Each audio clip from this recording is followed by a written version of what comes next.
দক্ষিণবঙ্গে সুলতানি আমলের স্থাপত্য রীতির অনন্য নিদর্শন শৈলকুপার শাহী মসজিদ। কথিত আছে এক রাতের মধ্যে নির্মিত হয়েছিল মসজিদটি।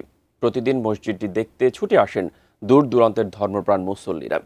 মনোবাসনা পূরণের আশায় অনেকে আদায় করেন নামাজ। সঠিক সংরক্ষণের জন্য মসজিদটি সংস্কারের দাবি এলাকাবাসীর। ঝিনাইদহ প্রতিনিধি ইমন হাসানের তথ্য ছবি নিয়ে ডেস্ক রিপোর্ট।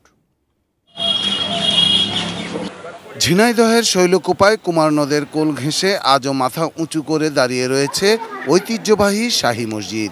সুলতানি আমলের এক অনন্য স্থাপনাকীর্তি। ধারণা করা হয় ভারতে মুঘল সাম্রাজ্য প্রতিষ্ঠিত হওয়ার পূর্বে 1523 থেকে 1524 সালের মধ্যে সুলতান আলাউদ্দিন শাহর পুত্র সুলতান নাসিরউদ্দিন নুসরাত শাহ এই মসজিদ নির্মাণ করেন। আলাউদ্দিন হোসেন শাহ নামে যে এখানকার শাসক ছিলেন এই অঞ্চলের, উনি ওই পীর সাহেবের নির্দেশনায় মসজিদটা তৈরি করেন। বিভিন্ন এলাকা থেকে লোকজন আসে, অনেক দূর দূরান্ত থেকে লোকজন আসে। ওই নদীর উপার থেকে, গরুর উপার থেকে, ওই পাংশা থেকে, রাজবাড়ি থেকে ঐতিহ্য আছে বলে তো আসে।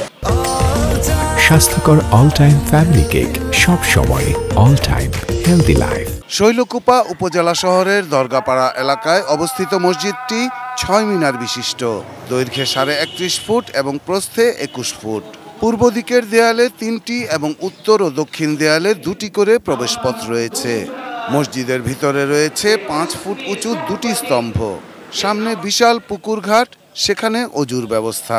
শাহী মসজিদে নামাজ পড়াটা ভালো লাগে। এখানে একটা কোলাহল মুক্ত একটা জায়গা, একসাথে সবাই নামাজ আদায় করি, সুন্দর লাগে এবং ভালো লাগে। এখানে যারা মানত দিতে আসে, তারা অসুখ বিসুখ হলি করে আসে। 500 বছরের পুরনো মসজিদটিতে আজও নিয়মিত জামাতে নামাজ আদায় করেন মুসল্লিরা। আলাউদ্দিন হোসেন শাহের সময় আরো মসজিদ আছে, এই জাতীয় মসজিদ অনেক জায়গায় আছে, সাথে আছে একটা, এগুলো সব শাহী মসজিদ হিসাবেই বলা হয়। মসজিদটির বাইরে পূর্ব দিকে মাজার, যেখানে 2টি কবরের মধ্যে বড়টি শাহ সৈয়দ আরেফ এ রব্বানী ওরফে আরব শাহের ও ছোটটি সৈয়দ আব্দুল কাদের বাগদাদির। Shahidul Rana, desk report, ATN news.